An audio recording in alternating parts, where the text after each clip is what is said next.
My fight against the HOA's ban on backyard barbecues community cookout protest. Let me tell you about the time the HOA decided to ban backyard barbecues in our neighborhood and how that ridiculous rule led to the biggest, smokiest, most satisfying cookout protest you can imagine, complete with a meltdown from Karen, our self-appointed HOA queen, so epic that she ended up calling the cops on us. See, I live in a peaceful suburban community where summer barbecues are practically sacred. I'm talking about that warm, familiar scent of grilled burgers drifting through the block, neighbors waving from across the fence, and kids running around with ketchup-stained smiles.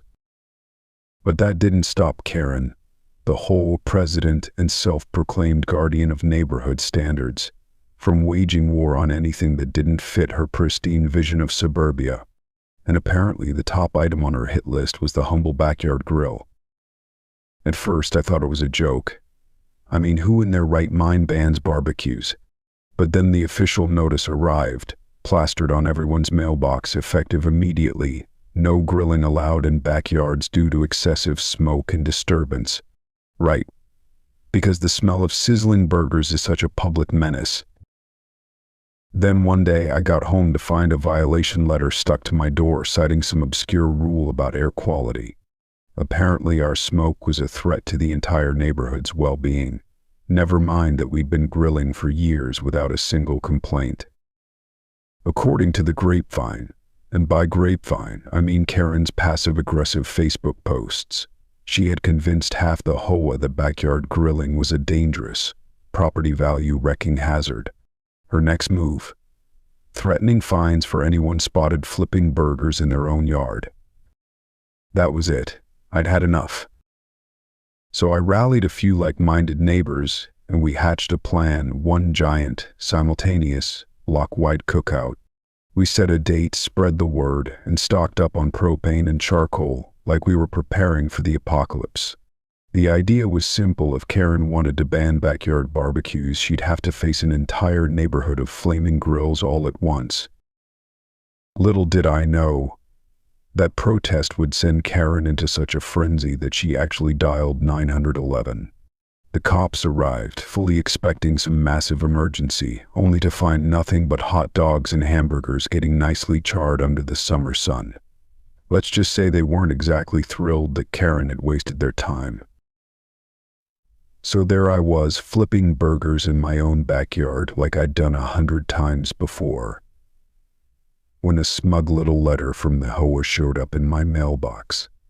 It read something along the lines of, effective immediately, all backyard grilling is prohibited due to excessive smoke and potential fire hazards. I blinked, reread it, then burst out laughing. Surely this had to be a prank. I mean, who bans barbecues in a neighborhood where the highlight of everyone's summer is kicking back with family and friends around a grill? But oh, it was no joke. Karen, our self-appointed HOA queen, was dead serious. She'd apparently convinced a handful of board members that smoke from my grill, and everyone else's, was some existential threat to suburban peace. Never mind that for years, nobody had complained about an occasional whiff of bebby drifting across the fence. I thought to myself, they can't really enforce this, can they? But Karen's note sure didn't mince words. She threatened fines for anyone violating the new guidelines.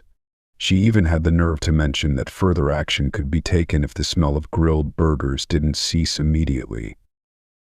That's when it really hit me. This wasn't just an annoyance.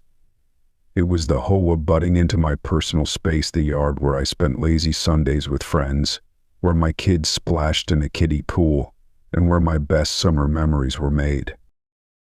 And let's be honest, grilling is practically a national pastime.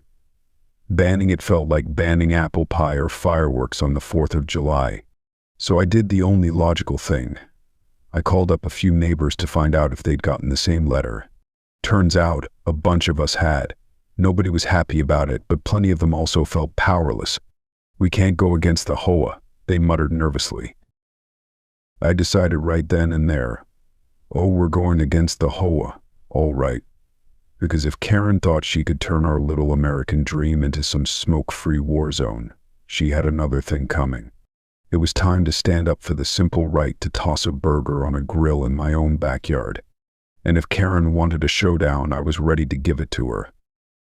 Now, I'm not one to back down from a ridiculous rule, especially one that smells this fishy, no pun intended. So, armed with the HOA's ban notice in hand, I decided it was time to have a little chat with Karen herself.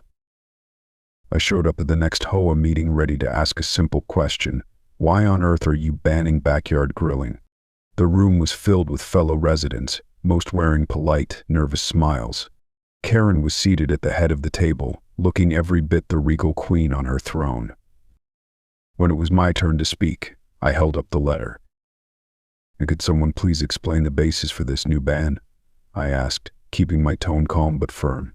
"I've gone through the bylaws and I don't see any clause giving the HOA authority over personal cooking methods." Karen shot me this icy stare, the corners of her mouth twitching in disapproval. "Well," she began, tapping her pen against her clipboard, "we have a responsibility to maintain air quality and a peaceful environment. Multiple neighbors have complained about smoke and noise from grills." I glanced around. Nobody was nodding in agreement. In fact, a few people looked downright confused, like they were hearing this for the first time.